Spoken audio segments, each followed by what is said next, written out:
morning and welcome to the first and only live show of Cheap Thrills, a show all about ethical budgeting, from cheap foods, cheap days out and even cheap clothes. My name is Scott Mills. And I'm Emily Woodward. We'll be your presenters for this morning. We've got an interesting show in store for you all about saving money, which is useful because I have to budget every week. Same. I've already budgeted for next year, made a spreadsheet and everything. You've made a spreadsheet? Yeah. Like an actual... Teach me. I'll teach you after the show. All right, coming up, Scott and I battle it out to see who can spend the least in Plymouth for a day. Let's see how we get on.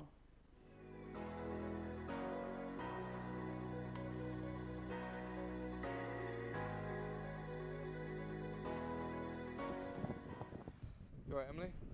Yeah, not too bad. You up for a challenge? Depends what it is. Let's see. Dear Emily and Scott, the challenge is to spend a whole day in Plymouth with £20. With this amount, we have to do an activity and go for a meal. Do you reckon you can do that? Oh yeah, easy. Alright. I'll definitely beat you. Well, you're not going to, because I'm going to Oh, win. I definitely will. No. I definitely will. We both know I will. Now I'm going to play crazy golf. It's going to be a lot of fun, and I'll tell you all about it afterwards.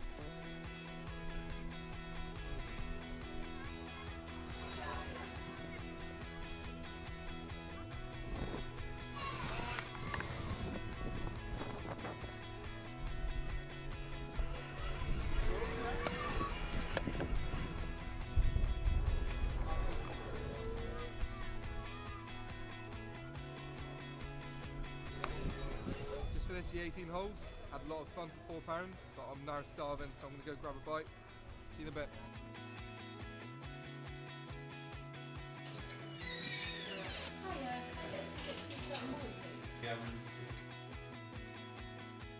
I'm here at the Arts Centre today to watch Certain Woman. I'm pretty excited, so let's go.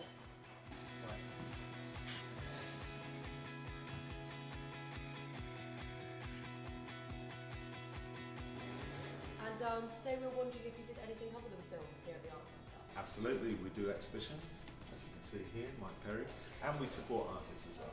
We have concessions for our cinema, but the galleries are free, so everyone's welcome anytime. Awesome. What a beautiful film for £7.75. I think it's time to get some food now.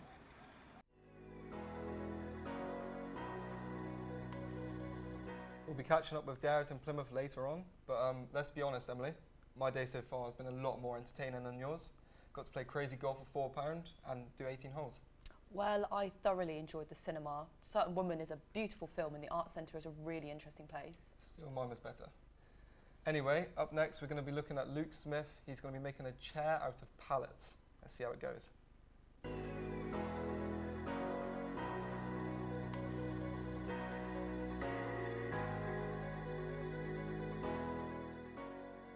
Hey, my name is Luke Smith. This is DIY Furniture, and today we're going to be making some pallet chairs. For this, you're going to need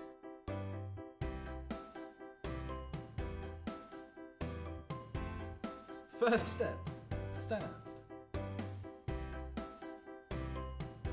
and more sanding.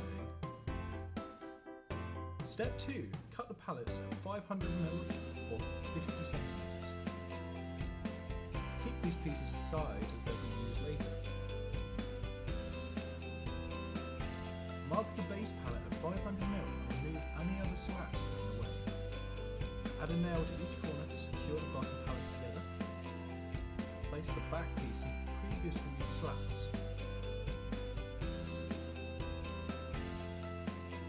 Measure and cut 2 support beams and attach them as shown.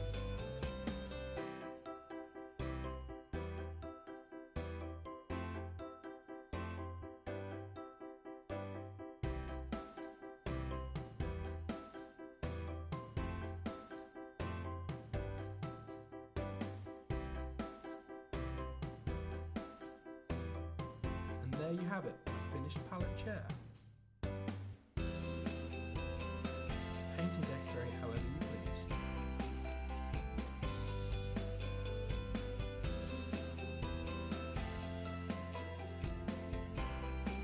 Thanks for watching.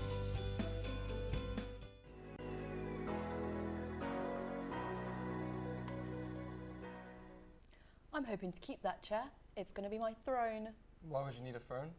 because I'm a queen. if you say so. Shut up, Scott. Anyway, up next, Come Dine With Me Student Edition, and we'll be talking finances with John Branscombe in Real Talk.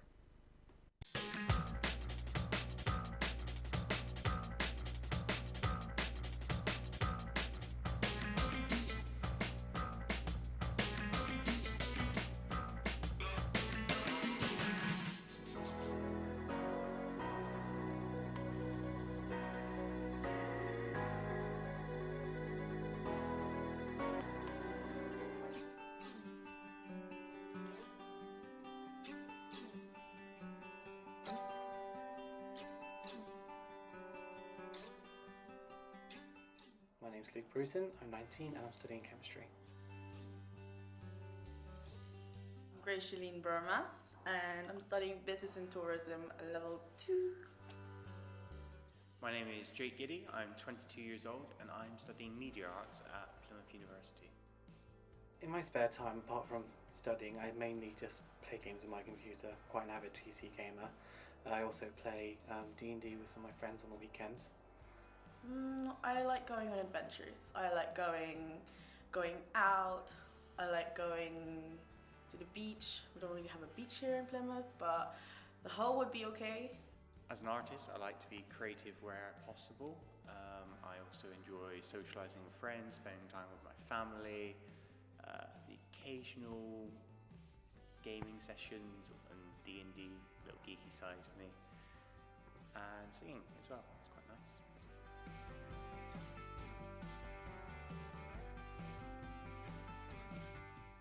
I'm making rice and adobo, chicken adobo, which is like a Filipino dish. Chicken, soy sauce, lemon, and also those onions and garlic just to saute it. I made easy paella with red pepper, yellow pepper, mushroom, ham hock, paprika.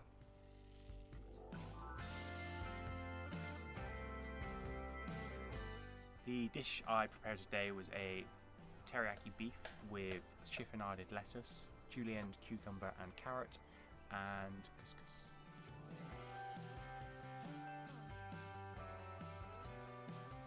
I chose this meal because it's quite close to my heart. My granddad started teaching me when I was little how to make Asian dishes, and I feel it works really well, and it's quite simple and cheap to do. I chose this dish because it's easy to cook, and I just basically mastered the lovely recipe because it takes literally less than 2 hours.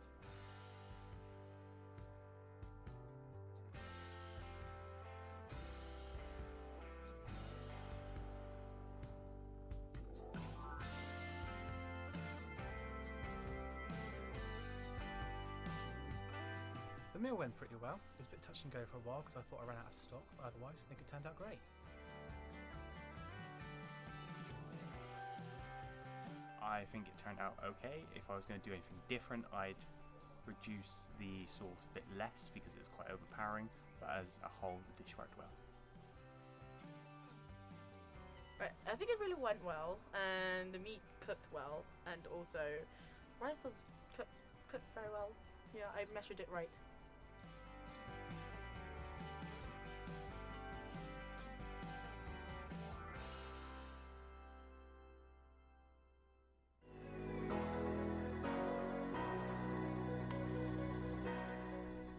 I'm now joined by John Branscombe for a discussion on how politics affects students. But firstly, who do you think will win the dine-off?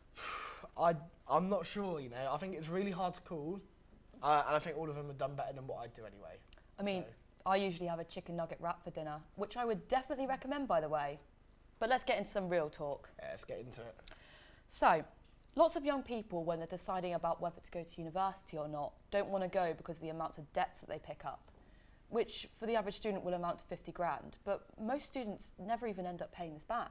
Yeah, I mean, I feel a lot of students don't quite realise how this money is paid back, and in the long run, it is very affordable. So your student loan lasts for 30 years, and if it's not paid off in 30 years, it is completely relinquished. Also, you only pay back 9% of what you earn over 21,000. So if you earn 22,000, you pay back 9% of 1,000, which is only £90 a year. That's great. And also, this money is taken out of your wage packet before it even gets into your hands. So you never actually see any of this money go missing. So you don't even have to organise it. It's not even something you'd have to think about after graduation. Yeah, exactly. So when young people are deciding about whether or not to go to university, tuition fees shouldn't even really be a consideration. But lots of young people don't even know this. I mean, they decide not to go based on this, but I think that young people deciding this, they should realise that just because they don't come from a well-off background doesn't mean university's out of their reach. Yeah, definitely. You know, for a lot of students, they don't like having these tuition fees, and they do actively protest against having them. And it would be great for students if there weren't tuition fees, but it shouldn't stop you going to university if you really want to go. Yeah, definitely. But although tuition fees shouldn't really be an issue, students still have to struggle on student finance when they're actually at university. And lots of young people that come from high income backgrounds, like myself, they don't get any student finance, yet their families still can't really financially support them. Yeah, I feel there should be some reform for student finance. I have a few housemates. Their parents are in quite high earning careers, so it means they get near the minimum amount of student finance you can get. However, student finance doesn't take into account other factors that may affect the family's income. So, for example, the family may have mortgages, or they may have other children in the family who want to go to university.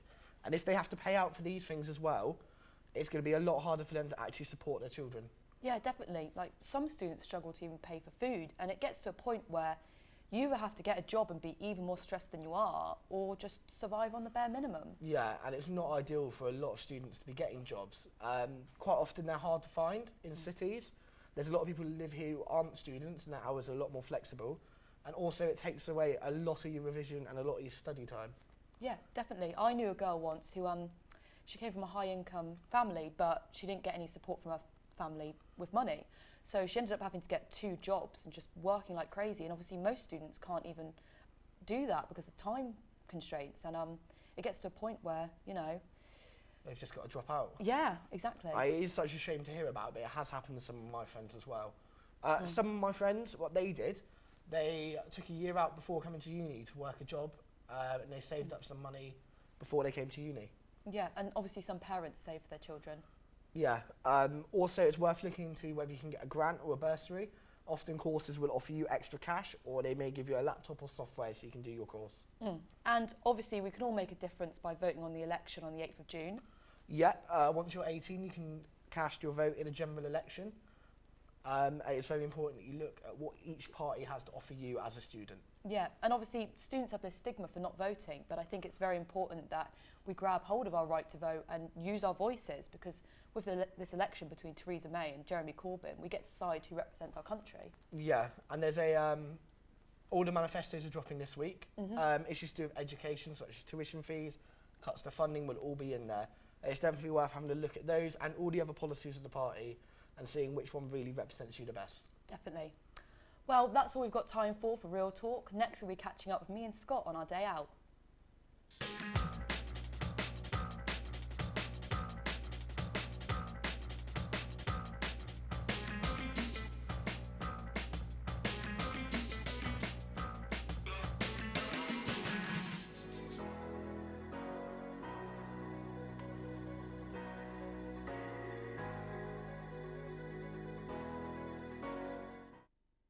So I'm going to get my food from this kiosk here. Let's go.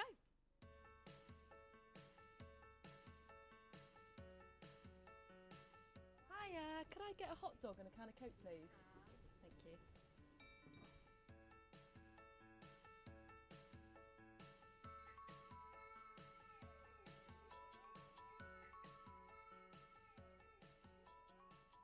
Well, that was some great food for £4. But Scott's waiting, so I better go meet him now. Alright, I'm at her box. Gonna have a classic cheeseburger, I think. Maybe, I don't know.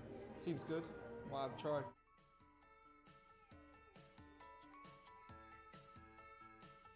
Could I have the big dog, please?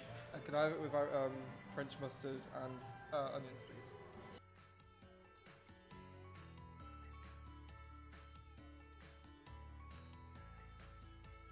Thank you.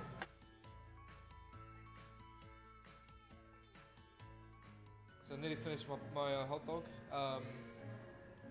Only cost me $5.95 from Hubbox, and I'd highly recommend it again. I'm going to meet Emily in a minute, and we're going to have some cocktails. See you in a minute.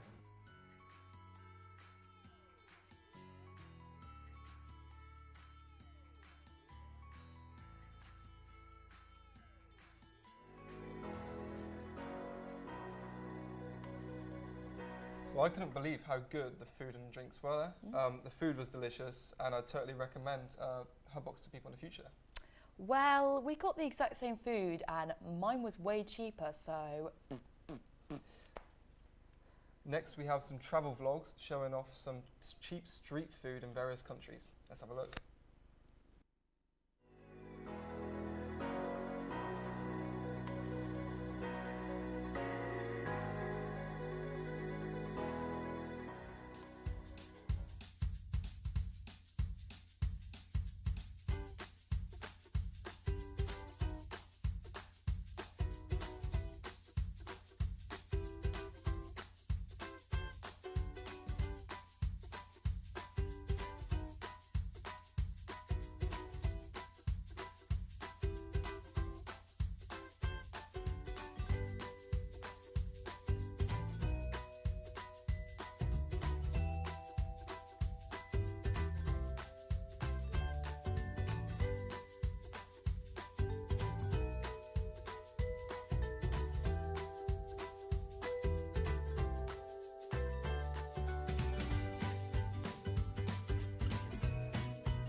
Itchy Feet was really interesting.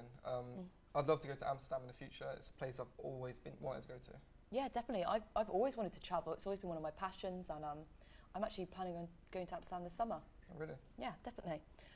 Next, we'll be finally finding out the winner of a day out in Plymouth with me and Scott. On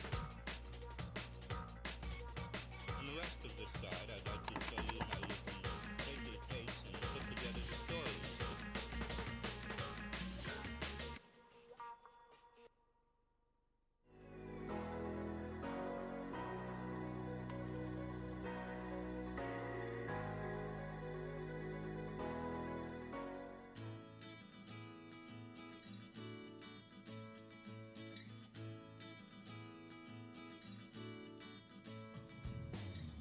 What up, loser?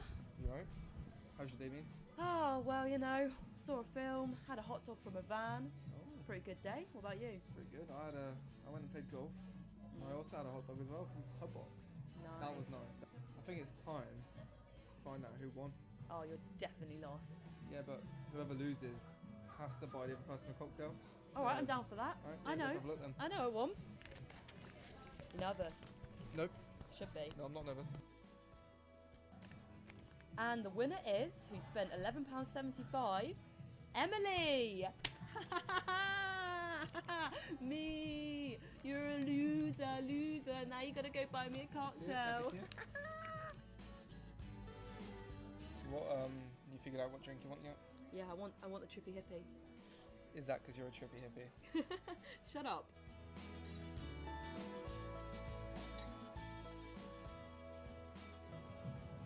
Cheers, Cheers. loser.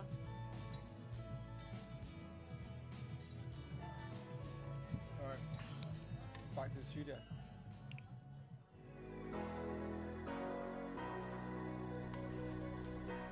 Ha ha, I win, you lose. It was close, but I'm the best. Let's be honest, Emily.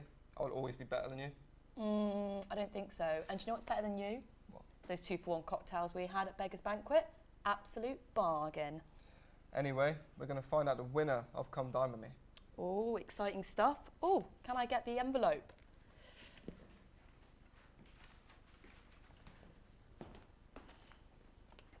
Are you excited for this? I am excited. Right, so the winner is Jake.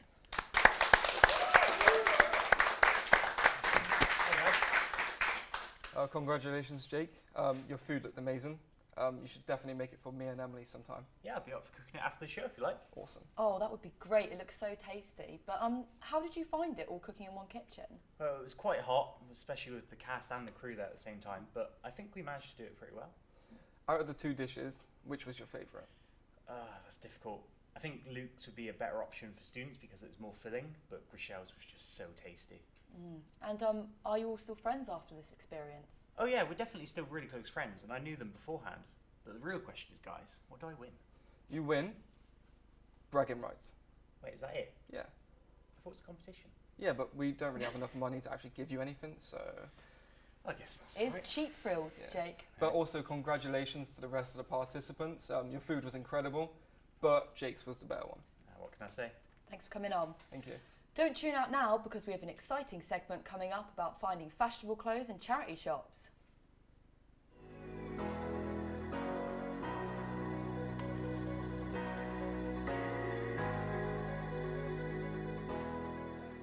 It's no surprise students want to look good for less money. Most of them will go to the high street, but not many of them choose to go to the charity shops. Today we're going to take 3 people who all have a £10 budget and they have to make an outfit out of things from charity shops. So let's go.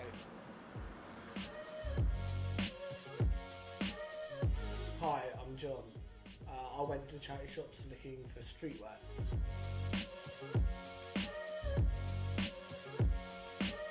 Hiya, I'm Tanya, and I went to charity shops looking for a night out outfit.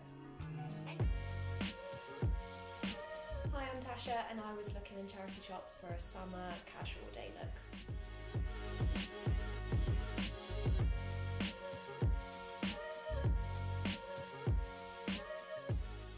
So, how did everyone find the charity shop experience?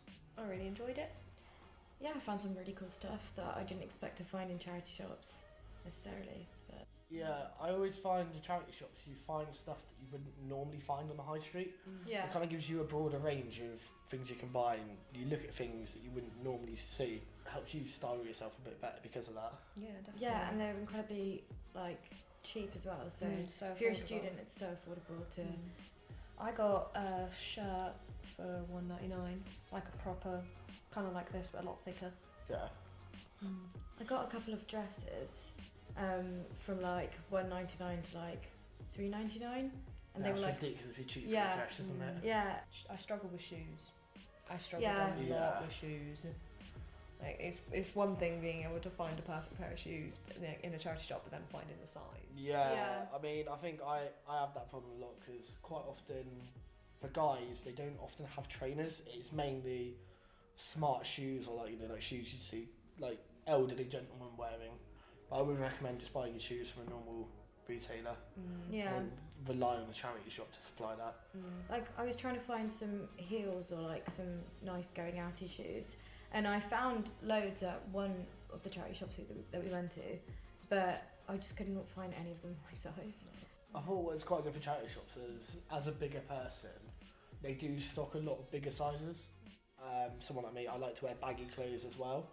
And quite often from the high street to somewhere like River Island or Hotman, I can't buy baggy clothes. Everything there is slim fit. Yeah. So going to a charity shop, you do find a lot of bigger size stuff for bigger people. Especially with shirts like this as well. Yeah, like, it doesn't definitely. matter about size. Shirts like this, I found so many nice ones. And it's like, you know, if you find a top and you think, oh, you know, I'm not 100% sure, but, you know, I'll buy it, it's £2. Yeah. At the end of the day, if you don't wear it that much, it's only £2. I found a skirt and it was too big for me, so I've asked someone to like put a little hem in the side just to tighten it up, like no effort at all, and it was only £2.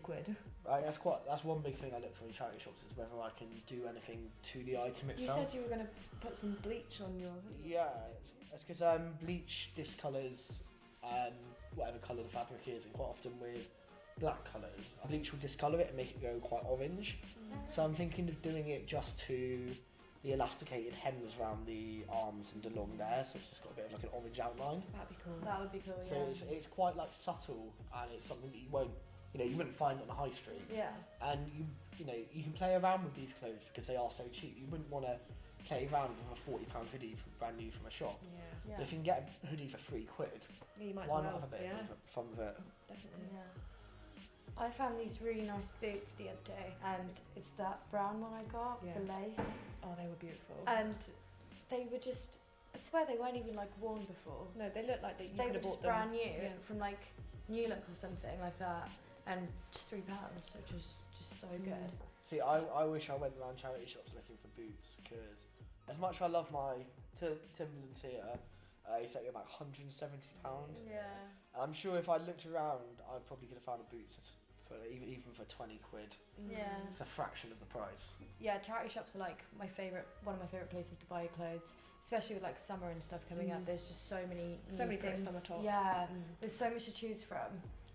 It's just so cheap. See, I've been going for years. Like, I'll go once or twice a week, and you know it's something you can do in about half an hour. Yeah. Realistically, so you know, me as a student, if I've got like an hour break between a lecture, you know, there's no reason why I can't just go around town and have a quick look through. I found this like fur duffel coat kind of thing that came to like retail at £300. I got it for £7.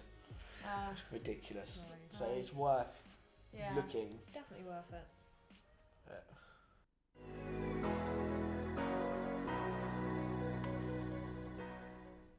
Well, I never realised you could get such a variety of clothes from charity shops. Seeing stuff that's never really been worn before, going for pennies is crazy. Well, I always shop at charity shops. I love them. Yeah, you can get some great clothes, real cheap. Yeah. It's good. Yeah, I usually go to like the big branded shops like Nike, spend £50 full price, and it's just not worth it. No, you gotta shop smart. Yeah.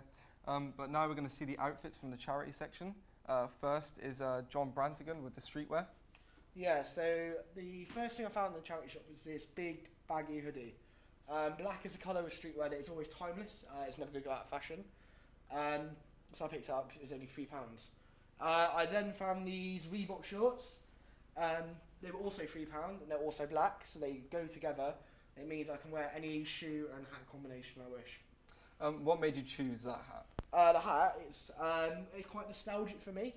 I remember being 6 years old and I went on a job with my dad, and he gave me the Chicago Bulls hat to wear. So it's got a bit of sentimental value, plus it was only £2. Oh, that's nice. Thank you. Cheers. Next we have Tasha Schedule with the casual daywear outfit. Hiya. Hiya. So for my outfit, I wanted to go for something neutral, summery, casual, something that you can wear to any sort of summery occasion. My top and my shirts were both $1.99 each from British Red Cross. My skirt was £2.50, and my shoes I decided to have a pop of colour, and they were $3.99. So the total of my entire outfit came to only £10.47. Even though I went over the budget by 47p, I don't think it's that much of a big deal. Like, it's still a really affordable outfit. Definitely. And have you gone to charity shops since? Yeah, definitely. I absolutely love shopping in charity shops. You can get such bargains for really, really cheap prices. Right, thanks. Thank you. And then finally we have Tanya Prabhu with the night out outfit. Hi. Yeah, I absolutely love this outfit. It was really surprising to find something as nice as this for £4 in a charity shop. I know the retail price for this dress is like £20 or like over £20. So yeah, it was really surprising to find this. And these shoes as well, I absolutely fell in love with. They were £3 and they hadn't been worn before or used, and they were basically brand new. and you could just wear those with like any outfits really. They're just so easy to dress up and down, to wear for a casual look or even on a night out. And this necklace was £1. So overall, my outfit came to £8. So still £2 under budget. Was really, really good, really affordable. Did you find it hard sticking to that £10 budget? I thought it would be difficult, but I didn't find it as difficult as I thought it would be. I mean, I picked up so many really, really cheap, amazing things at the charity shops, and I mean, I only spent like £2-3 on everything. So yeah, it was really easy just sticking to the budget. That's good, thank you. Thank you. Thanks. So Emily, out of the 3 outfits, which was your favourite? Well, I loved Tanya's dress. It really suited her figure, really cool for a night out. But Tasha's shirt, I wish I had that. Very cool. Well, I couldn't really wear the girls' outfit. So my favourite part of John's outfit was his hat. I could relate to it because I've got a jersey, and I found it nice that it was like from the past. So like his dad gave it to him when he was younger. Yeah, it's sweet. Right, next we'll be looking at some ethical makeup while staying on a budget with Laura. Okay, hey. So this whole makeup look that we've created on Elle today cost £20.17, which is incredible for a night out makeup. There were some deals that came into play, but I'll go along with that. Okay, so the first 3 products we've got were from Boots, and they have 3 for 2 on collection products at the moment. So these are the 3 collection products we've got. We've got the Lasting Perfection foundation, which is great coverage, especially for a night out. We've got the concealer, which is the Lasting Perfection concealer, goes amazing with this, amazing coverage, really good if you're going to get your photo taken because you don't want any bags under your eyes. We've set the whole face with the sheer loose powder, which is amazing. Obviously, you don't want to be sweating on the dance floor, so that's amazing. So all them 3 together came to £7.98, which is normally the price of like one foundation, or if you're going to go high end, £20 for a foundation. So the next products we've got are from Superdrug, and Superdrug have actually got 20% off at the moment for students. So NUS cards, if you've got an NUS card, get down Superdrug and you can get this really cheap. So from MUA, we've got the bronzer, really good for a pale complexion. You're going to go for a warm bronzer. This is Sunkissed Bronze, and this is £1. So with the discount, 80p for a bronzer, which is incredible. Next, we've got a highlighter, and this is Iridescent Gold from MUA. This was £3, which is obviously insane. Gives a really, really nice sheen to the cheek, and really good for the summer, okay? Next, we've got an eyeshadow palette, which has got 6 shades in it. Amazing, like really shimmery, really warm. You can create so many different looks with this, and it's £6.50. Next, we've got the mascara, which is the Amplify Statement Lash. This was £3, so normally you're going to be spending about £10 to £20 on a mascara, so £3 is amazing. And the range from MUA of matte lipsticks is incredible as well. £1 for a lipstick, which is, as you can see here, is lovely. That's great. Yeah. And it's all ethical? Yeah, all ethical, none of it's tested on animals, and £20.17 for the whole lot. That's crazy. That 20% discount is really good for students then. Yeah, definitely worth it. Oh, that's all we got time for. But before we go, what was your favourite segment? Probably the day out one, because I beat you. It's not fair, but my favourite was the charity segment. Seeing all these like amazing clothes going for nothing is so cool, and I might do it sometime. That's great. Yeah. Well, if you're watching, make sure to check out A Journey to Rural Nostalgia happening at Plymouth Piazza today till 3 p.m, and it's free, so get down there. And we all hope you found this show entertaining and educational. Thank you. Thank you.